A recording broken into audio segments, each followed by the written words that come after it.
salaamaaleykum wa rahmatullahi wa barakaatu mbokki réew mi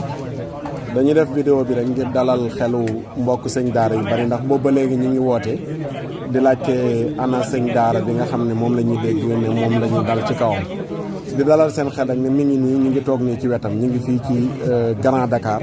ci daaraam fi may wax ak yéen nii kilifa yu baree bari ñu ngi fi te ñu baree bari ñu ngi ñëw ci loxo nday jooram mi ngi nii sëñ Adama Seck mi ngi nii toog ak mboolem kuréel yi nga xam ne ñooy nekk kuréelu alxuraan sëñ Adama Seck ku ko tudd xam fédération bi ak yëngatu jëm ci yëngatu mboolem kuréel yi madaaris ak rabita aar daara imam Babacar Sylla mi ngi nii ak yeneen i kilifa ñëpp ñi ngi ñëw toog te incha allahu taala ñun ñëpp avec oustaz Taha Niang jëf jii ñu ko def defuñ ko du moom la ñu gaañ du moom la ñu dóor du moom la ñu agressé waaye nañu xam ne mbooleem kilifa gu nekk Sénégal di askanoo ci diine l'islam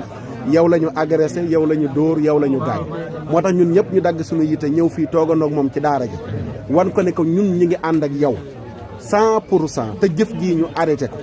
waaye du ñu guddal ci wàllu googu li ñuy wax rek mooy dalal seen xel mi ngi nii ci jàmm dem na hôpital faj nañu ko gaañ nañu ko nag bëtam baa ngi nii gis ngeen mi ngi nii mi ngi ko taf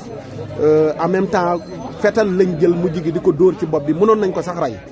ak lu mën ci xew jëf ju bon la jëf ju ñaaw la incha allah li ci war a topp nag danañ ci topp kilifa yi daje nañ fi danañu waxtaan waaye rek pour sëriñ daara yi dalal seen xel mbokk sénégalais yi tamit ñi nga xam ne ni alxuraan ñor na leen ñu bëgg ko ñu dalal seen xel mi ngi si jàmm dem na kër docteur xool na ko certificat médical bi ñaata fan la 40 jours defal nañ ko certificat médical lu 40 jours waaye alhamdulilahi rabbil alamin yàlla na doon njotam ci safara yàlla na doon aljanaam su ko defee ñu masawu ko bu baax a baax waaye masawu tamit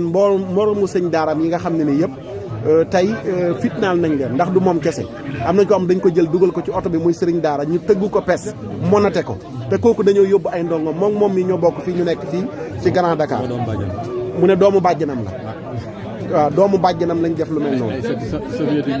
waaw mu ngoog nee na doomu bàjjanam lañ ñoom ñii surtout maam Safiyatu Ñang lañ woy juru Cheikhul Hadji Abdoul Aziz deretam lañ def jëf ju bon ji nii te loolu noonu ku ko def dara def nga ko waa Sénégal gépp su ko defee sëñ Daaro Omar Kane a ngi nii yeneen mbokk sëriñ daara ñi ngi nii soog di yegg si tabaarakallaahu pour wane ne métit bi ñëpp la ñu def lu leen métti te gouvernement du Sénégal ñoom ñoo ko def incha allah danañ ci dikkaat certificat médical bi 40 jours lañ ci def waaw su ko defee kon mbokk yi loolu rek lañ leen doon wax ndax boobu ba léegi nit ñaa ngi may woo di woote di laajte waaye sëñ Oustaz Taha Niang mi ngi nii gaañ nañu ko waaye dem na ba faj nañ ko defal nañ ko certificat médical 40 jours incha allah lu ci war a topp dana ci topp bu soobee yàlla jërë ngeen jëf salaamaaleykum wa rahmatullahi wa barakaatu seen mbokk Makhtar Sarr